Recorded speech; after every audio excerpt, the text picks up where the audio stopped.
Hola, bienvenidas y bienvenidos a la cuarta y última sesión de la asignatura Metodología Jurídica.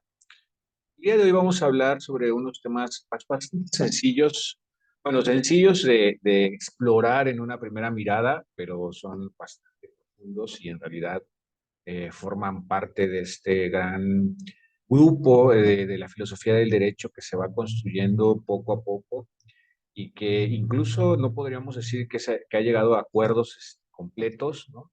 O a consensos en muchas de las situaciones que se han planteado aquí. En este sentido, pues me parece prudente que iniciemos con la creación del derecho. Como nosotros sabemos, la creación del derecho, pues normalmente la visualizamos como parte de las funciones del poder legislativo, y aquí hay una cuestión que es muy interesante. La Constitución política es al mismo tiempo norma aplicable y reguladora de la creación de otras normas, e incluso reguladora de la creación de sí misma. Y entonces, bueno, pues de ahí que nos planteen, ¿no? que la norma es creada por el poder legislativo. Sin embargo, también debemos entender que, y ustedes seguramente a estas alturas ya lo vieron en su materia de introducción al derecho, existen diferentes fuentes para la creación de la norma. Entonces, bueno, ahí incluso ya habrán hablado acerca de la costumbre, de los reglamentos, voy de abajo para arriba, ¿no? De la jurisprudencia, etcétera. Y esto nos permite entender que no necesariamente solo el poder legislativo es creador de normas. Y entonces aquí aparecen dos entes que son como muy importantes en todo este debate, porque justo una de las preguntas que nos hacemos en el sentido de la creación del derecho, ¿quién crea derecho? Pues es el órgano jurisdiccional o el poder judicial, y por otro lado la administración pública o el poder ejecutivo, que es finalmente el representante de esta figura. En sentido estricto, si nosotros entendemos las fuentes del derecho, por ejemplo, los reglamentos son emitidos por la administración pública, igual que los decretos, y en determinado momento se convierten en norma. Mientras que el Poder Judicial, cuando aplica, puede llegar también a construir norma, como es el caso de las jurisprudencias, incluso de las tesis aisladas. Solamente que tienen ciertas distinciones o tienen ciertas especificidades que las distinguen de la norma. Y aquí tendríamos que hablar de la distinción entre norma general y norma individual, que lo vamos a hacer en un momento. Pero lo que a mí me gustaría que vieran es que finalmente el derecho es la estructura base del sistema de función o de la funcionalidad del Estado. Y el Estado, para poder funcionar, requiere a su vez del derecho.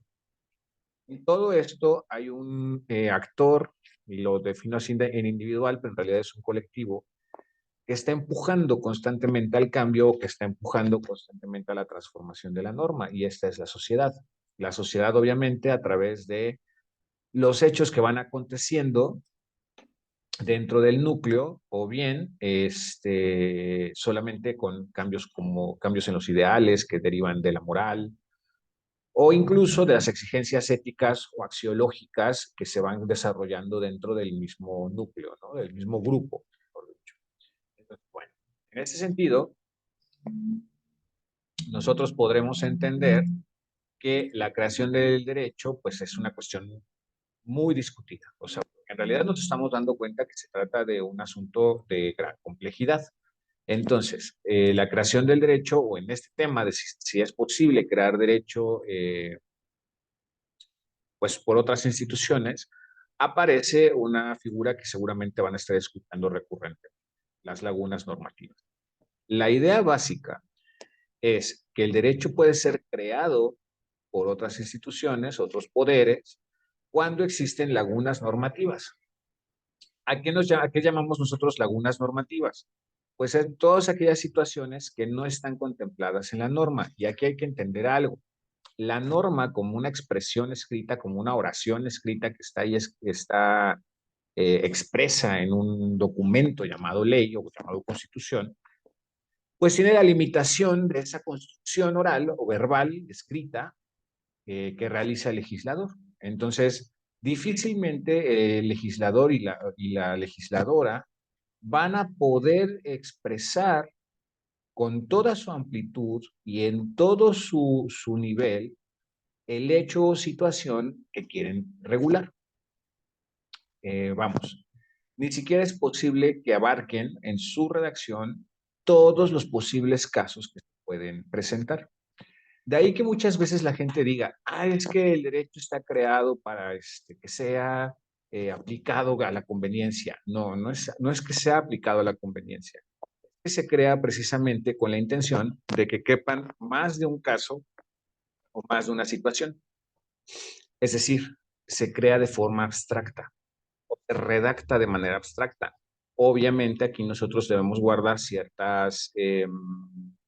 pues ciertos límites en esta expresión, porque conforme se va creando la norma, por ejemplo, ustedes tienen el artículo 3 constitucional, viene la ley de educación, que es una ley específica, y de ahí vienen reglamentos y vienen acuerdos. Y entonces, conforme se va especificando, la idea es que se vaya cayendo en los casos más concretos, y entonces que esta abstracción que nace en el artículo 3 constitucional, pues evidentemente se vaya diluyendo conforme vamos generando las expectativas. Pero aún así, existe siempre el riesgo de que existan lagunas, ¿no? Y entonces el debate se abre en estas tres posiciones, por así decirlo. Primero, la doctrina tradicional lo que dice es que el derecho, cuando es creado por el legislador, este, es completo y es perfecto, por así decirlo. Por lo tanto, los jueces solamente tienen que aplicar normas, no tienen esta capacidad creadora.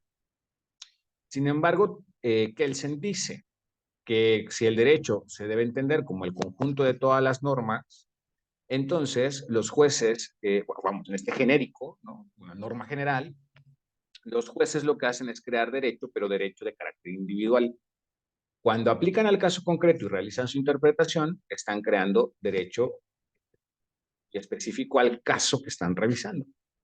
Mientras que existe una tercera posición que dice que los jueces no pueden crear derecho, pero que sí pueden crear normas generales cuando se trata de situaciones especiales. Es decir, por ejemplo, nosotros pensamos en esta situación del consumo recreativo de la marihuana. Hay una disposición que es prohibitiva.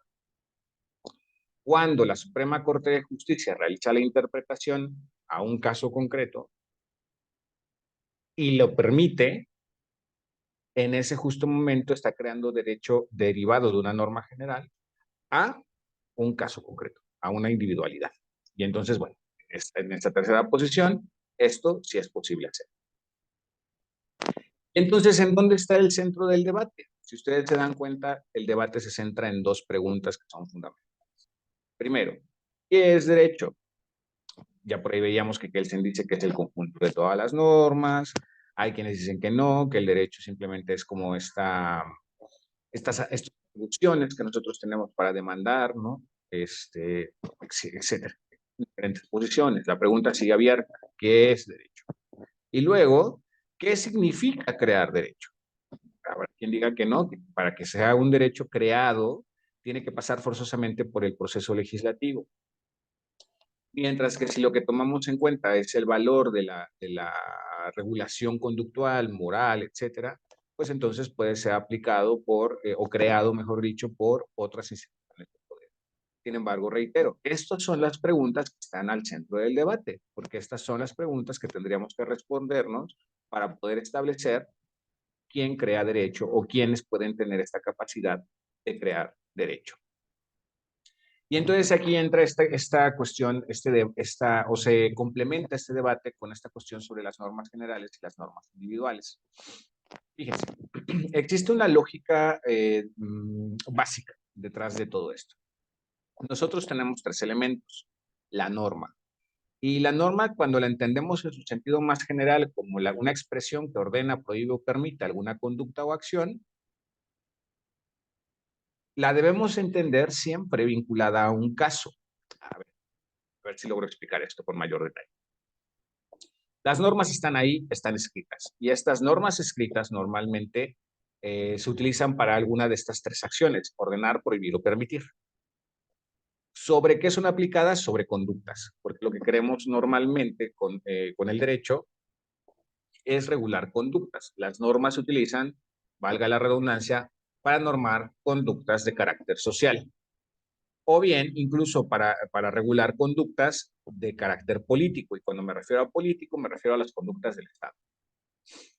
Pero estas conductas que están reguladas, estas prohibiciones, estas permisiones, para poder cobrar sentido, deben ser contrastadas con casos de la vida real. Es decir,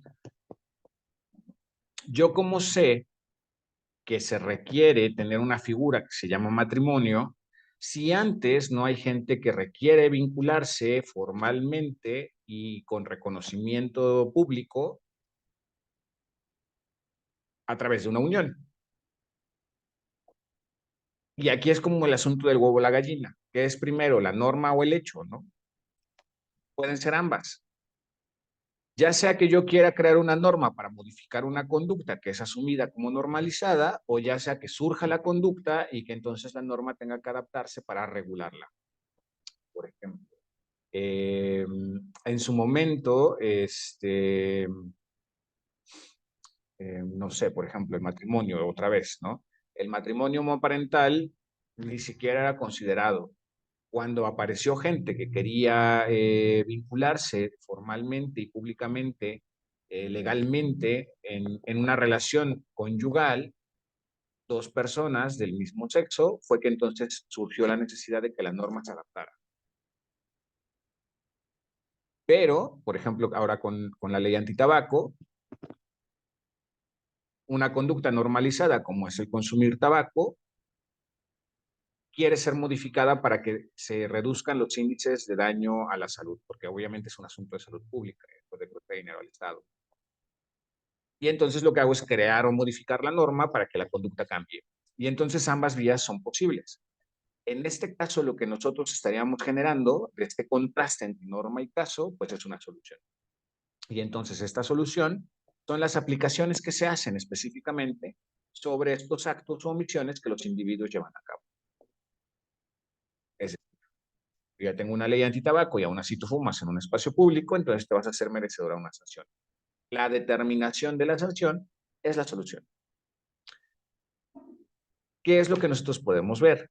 Que entonces la norma general va a llegar a convertirse en una norma individual, porque ya no es esa norma general que te prohíbe, nos prohíbe fumar a todos en un espacio público, va a llegar a convertirse en una norma que se aplica específicamente al caso de esa persona que fumó en un espacio público.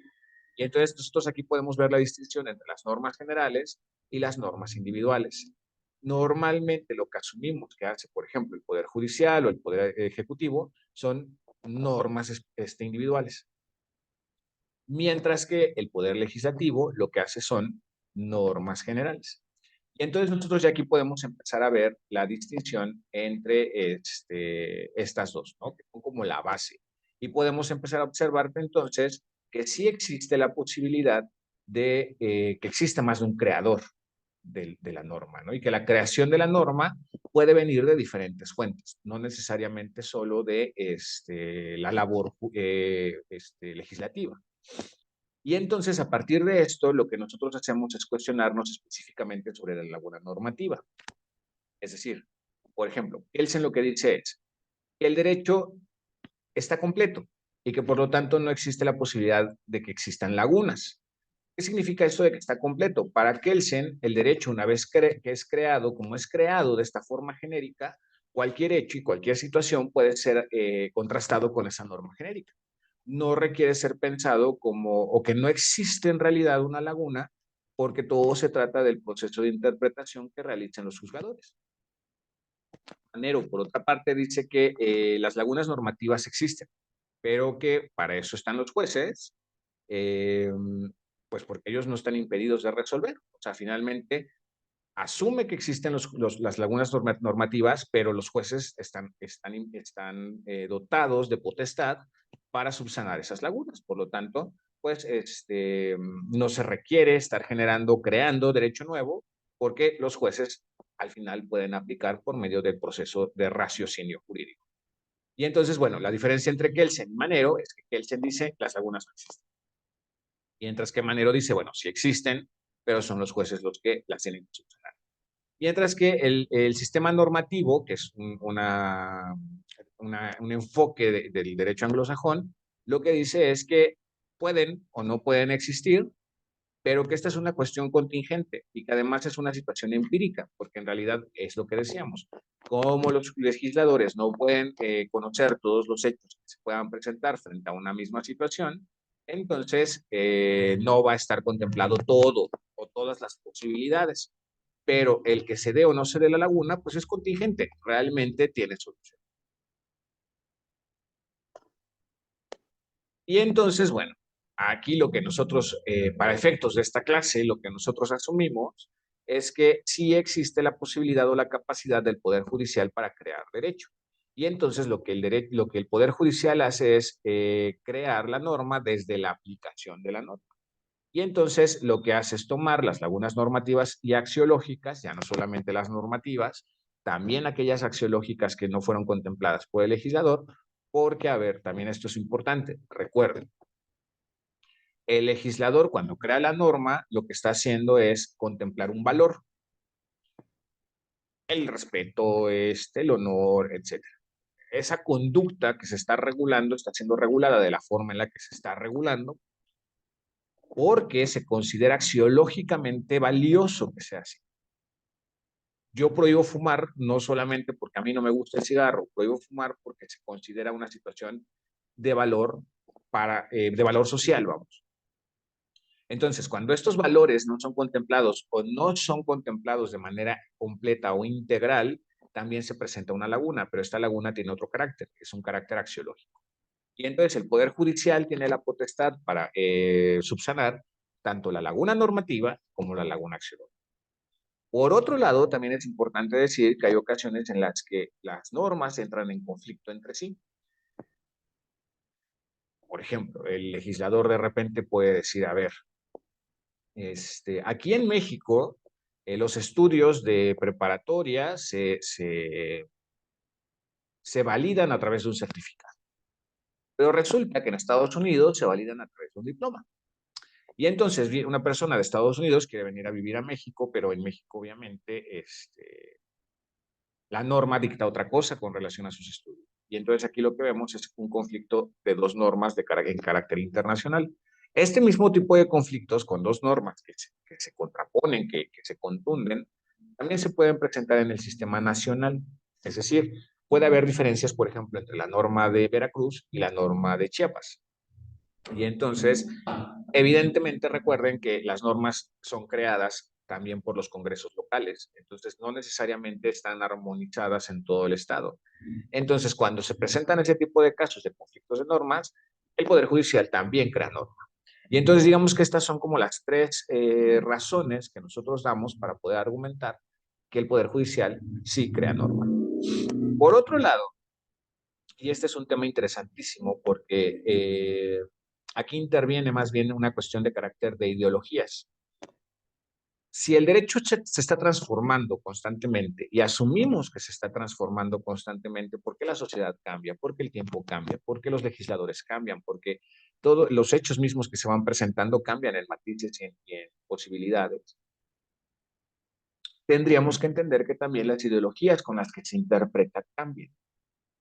Por ejemplo, actualmente el enfoque o la ideología que predomina en prácticamente todo el mundo, y digo prácticamente todo el mundo porque es en todos los países que forman parte de las convenciones y los tratados internacionales en materia de derechos humanos, que son la gran mayoría, es el denominado enfoque basado en derechos humanos.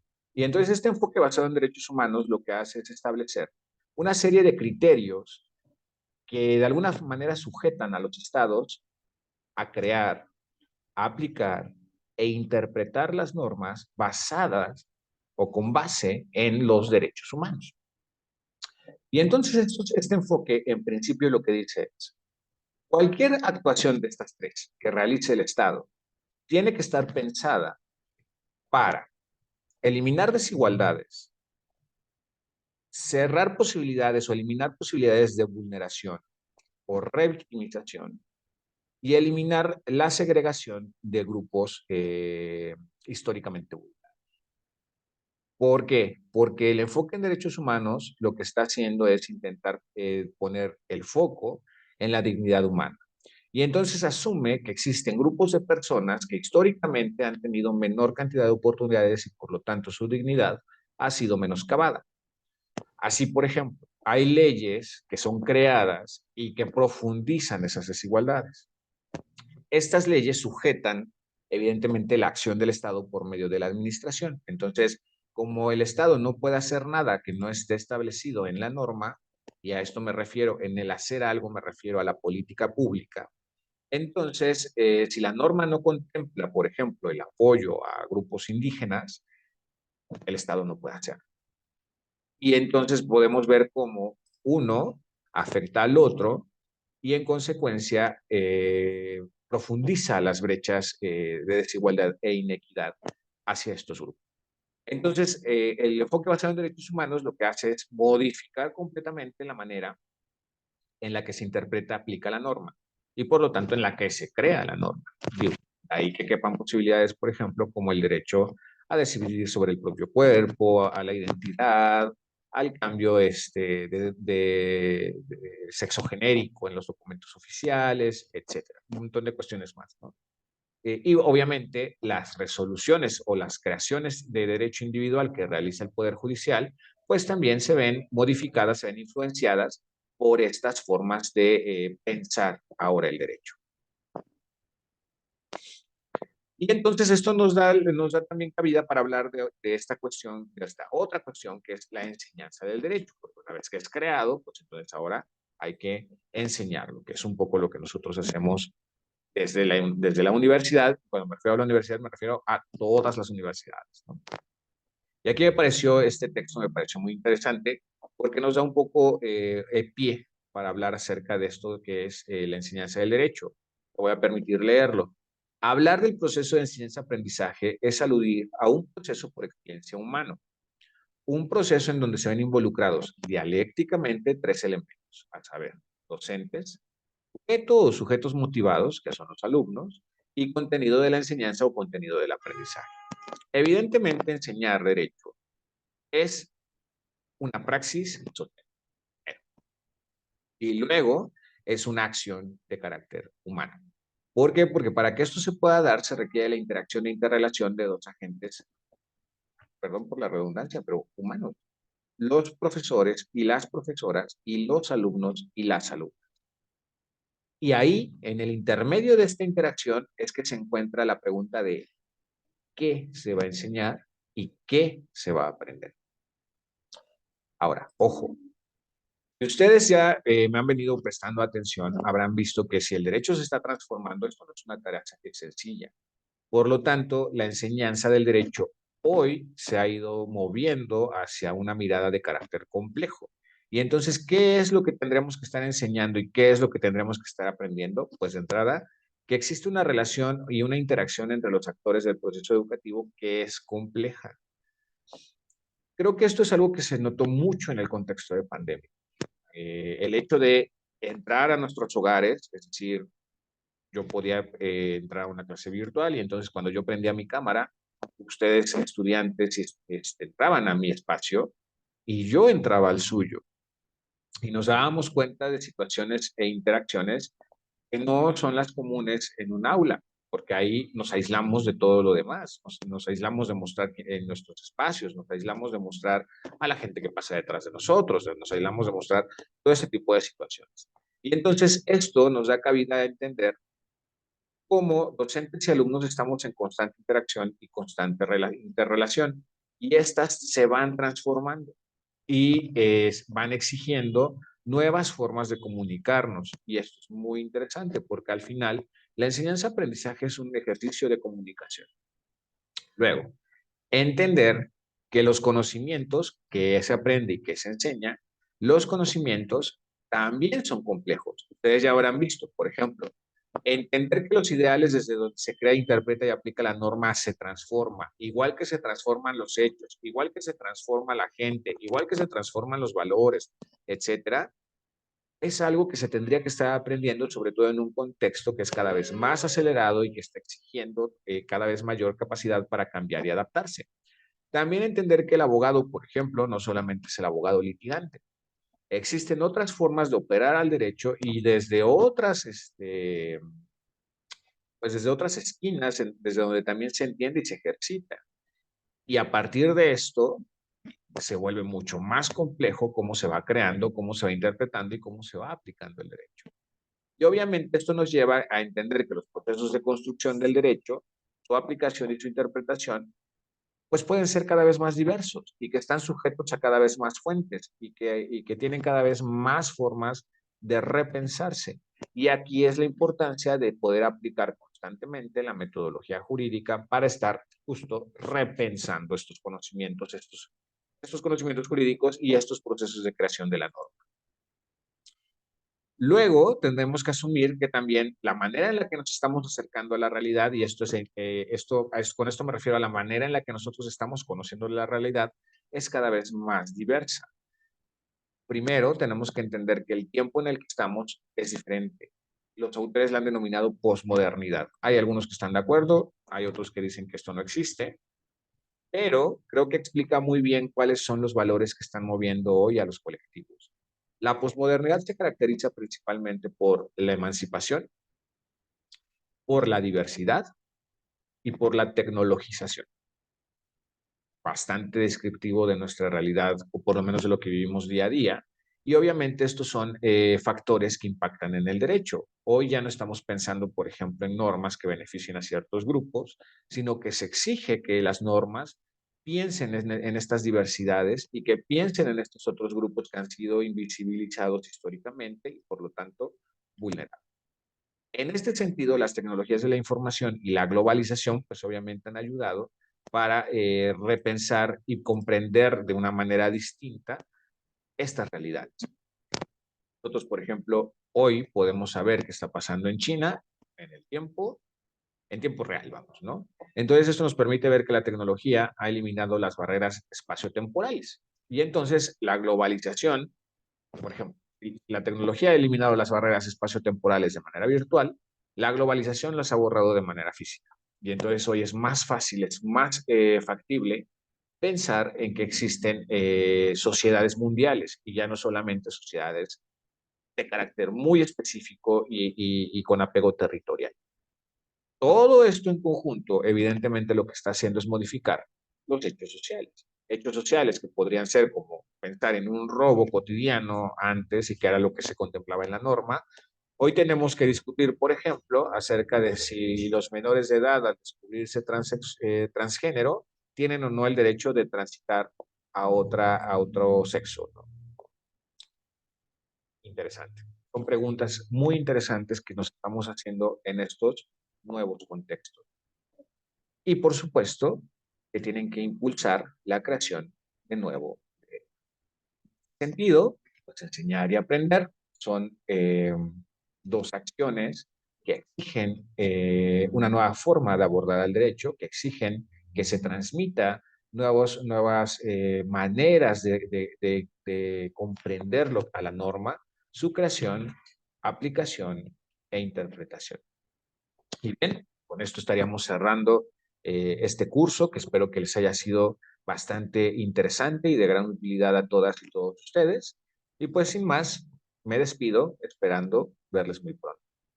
Hasta luego.